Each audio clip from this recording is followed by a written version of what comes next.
Welcome back, dear learners. Dear learners, let us finish the Dance of Eunuchs and wailed. Wailed means cried, wept, and writhed. Writhed means actually twisted.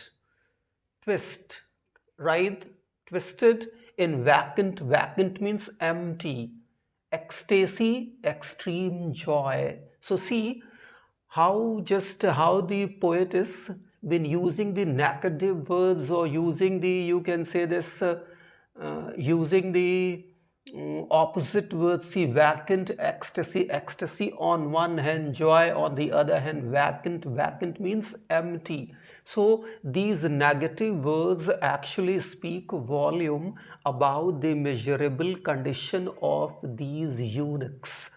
They dance, they are here dancing and singing, but for what?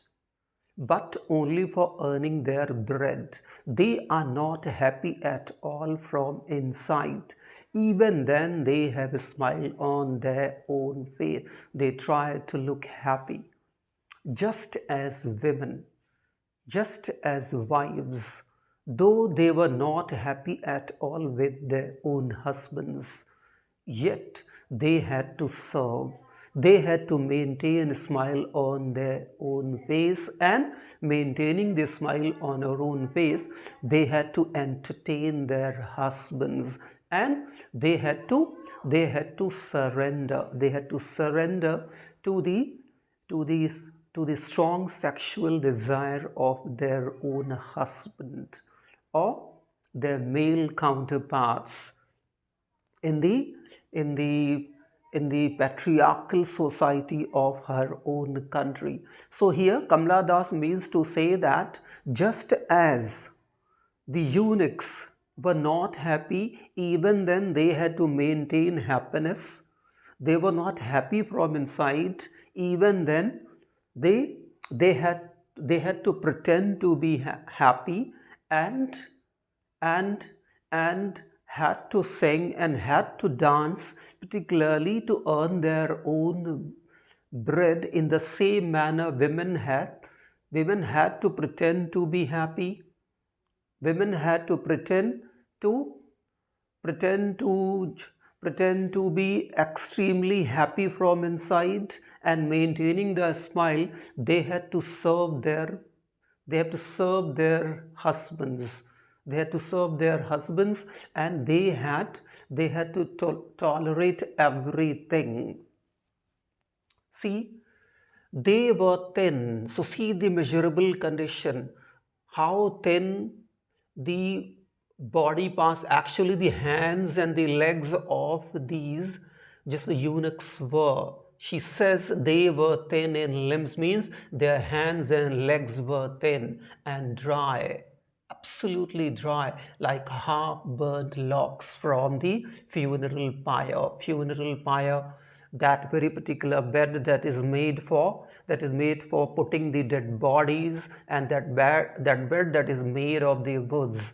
And when those pieces of the actually woods are actually lighted, particularly for burning the dead bodies or cremating the dead bodies, when half when when half those woods when half those pieces of woods actually burned, they look absolutely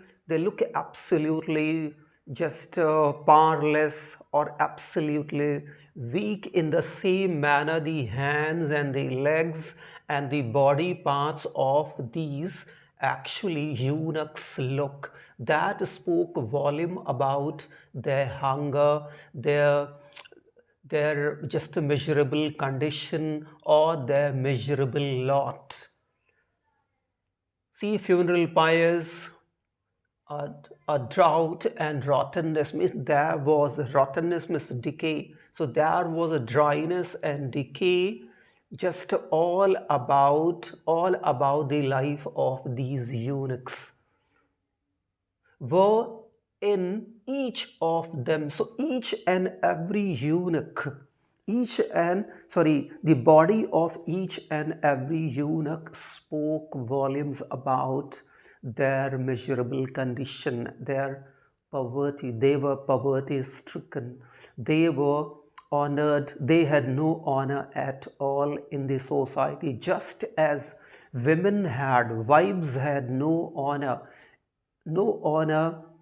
no honor in their families, or no honor in the eyes of their own husband.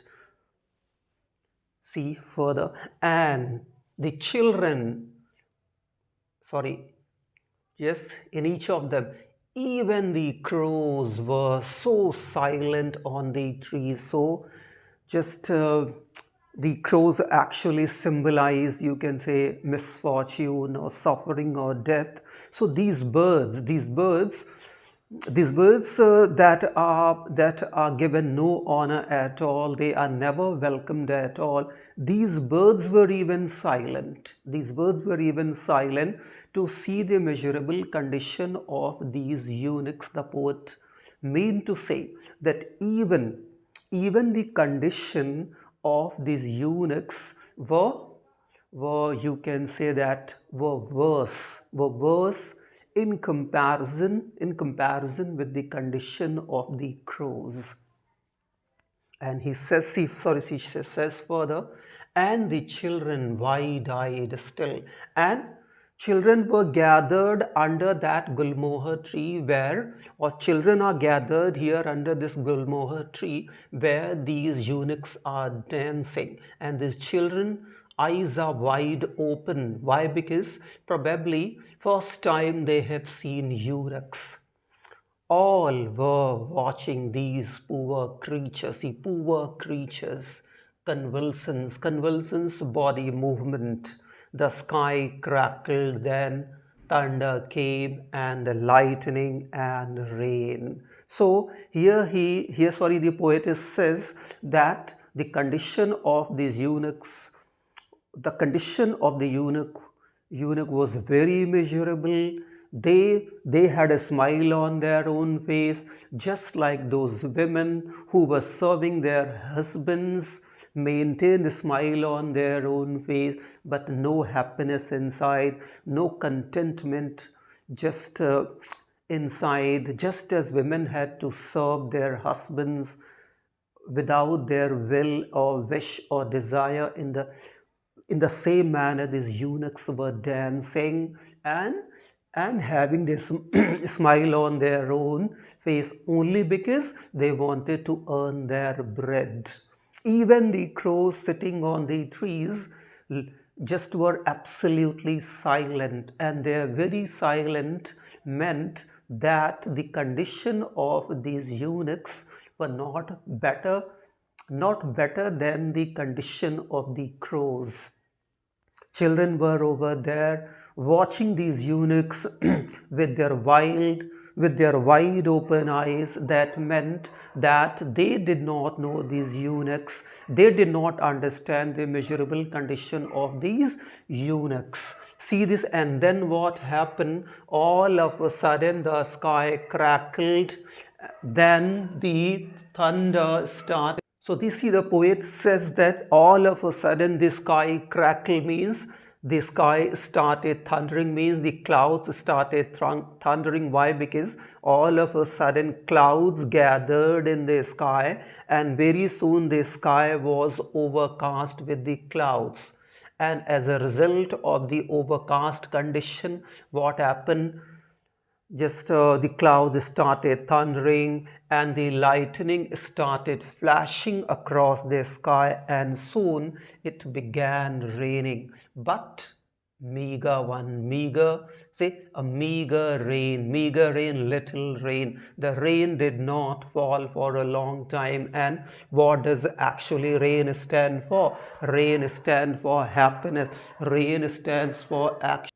Rain stands for joy. Rain stands for prosperity. So here, all of a sudden, the sky gets overcast with the clouds, And as a result of this, there is thunder, there is lightning in the sky, and very soon it starts drizzling, means it starts showering, it starts raining. But it does not rain heavily, it does not rain for a good time, sorry, for an hour or two. If it rained, if it sorry had rained for an hour or two, definitely it would have made the atmosphere much pleasant. But since it rained only for a few minutes, it's all because of that. It couldn't bring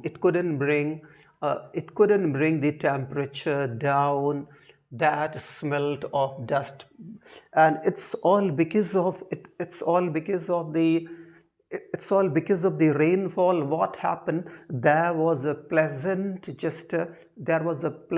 smell in the atmosphere of the dust. You see this, that when the rain drops come down, then what happened, a very pleasant kind of a smell rise from the earth, and that pleasant is pleasant of the dust, and that smells sweet. Same happens, but very soon this pleasant smell of the earth is what is suppressed because of the foul smell of the urine of the lizards and the mice all about in the vicinity, or all about in that surroundings. See what? Rain that smelt of dust in attics, and the urine of lizards and mice, and very soon that pleasant smell of the dust because of the rainfall just gets mixed with the foul smell of the urine of lizards and mouse or mice, and the atmosphere becomes full of foul smell, or becomes full of foul smell that indirectly symbolizes the miserable condition of these eunuchs. So here just Kamla Das indirectly means to say that just as the condition of the women was in the society, they were not respected, they were not honored. Even their husband did not just give them any importance at all. They had to entertain them, they had to cater to the sexual requirements or desire of their own husbands without being happy at all. In the same manner, these eunuchs had to dance and sing, and had to maintain a smile on their own face. So I hope, my dear learners, you must have understood these last lines of the poem. That's it in this video, my dear learners. Provided that you find any complications, please do let me know. Thank you.